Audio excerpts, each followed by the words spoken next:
নমস্কার বন্ধুরা, TST gaming চ্যানেলে আপনাদের সকলকে স্বাগত। চলে এসেছি আর এক নতুন ভিডিও নিয়ে আপনাদের সামনে। ভিডিওতে আজকে সবার লোভনীয় স্বাদের থাকছে টকঝাল মিষ্টি কুলের আচার। চলুন দেখা যাক কিভাবে করেছি আমি কুলের আচারটি। কুলগুলো আমি ধুয়ে ভালো করে শুকিয়ে নিয়েছিলাম রোদে। কুলগুলো রান্না করার সময় আমি একটুখানি হাত দিয়ে ফাটিয়ে নিয়েছিলাম।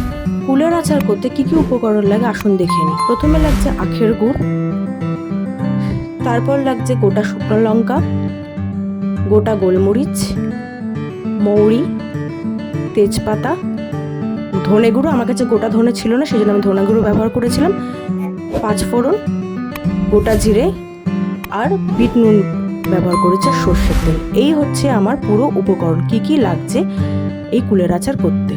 চলুন এবার কিভাবে করব দেখা যাক। কড়াই বসাবো, কড়াইটা একটু গরম হবে, তারপর আমি এক এক করে সব মশলা আমি দিয়ে দেবো। যা যা মশলা নিয়েছি, শুকনো লঙ্কা, তেজপাতা, সমস্ত মশলা আমি এক এক করে কড়াইয়ে দিয়ে দেবো। আমি ড্রাই রোস্ট করে নেবো। ড্রাই রোস্ট করার সময় মনে রাখবেন গ্যাসের ফ্লেমটা আমাদের কমিয়ে দিতে হবে, না হলে সমস্ত মশলা পুড়ে যাবে। এই সব মশলা আমি নিয়ে নিলাম, নিয়ে এবার ভালো করে নাড়িয়ে নেবো।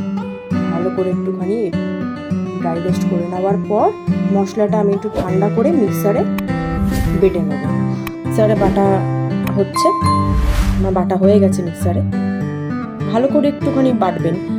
এই যে আমার বাটা কমপ্লিট, আমার সিক্রেট মশলা তৈরি।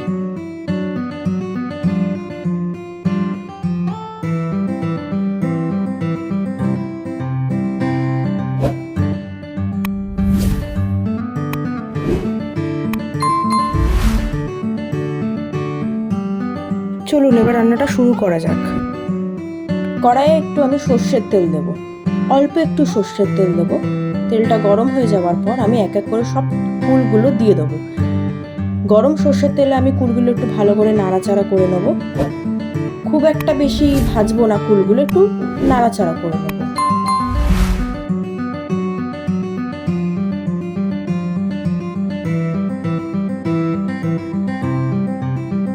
বিট নুনটা যেটা নিয়েছিলাম সেটা আমি দিয়ে দেবো।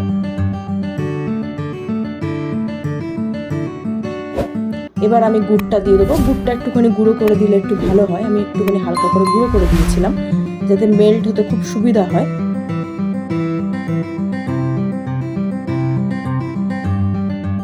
আমার গুড়টা পুরো গলে গেছে, আঠালো ভাব চলে এসছে। এইবার আমি সিক্রেট মশলাটা দিয়ে দেবো পরিমাণ মতো। মশলাটা এক্ষেত্রে একটু বেশিই লাগবে।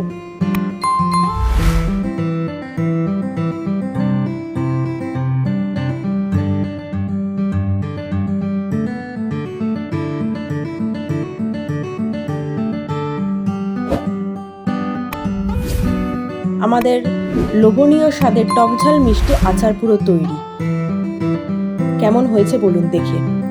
চলুন এবার আমি একটু টেস্ট করে দেখি কেমন হয়েছে। আমি গরম অবস্থাতে টেস্ট করলাম, অসাধারণ হয়েছে। ভিডিওটি ভালো লাগলে একটা লাইক, কমেন্ট আর শেয়ার করে দেবেন, আর প্লিজ পেজটিকে একটু সাবস্ক্রাইব করে দেবেন।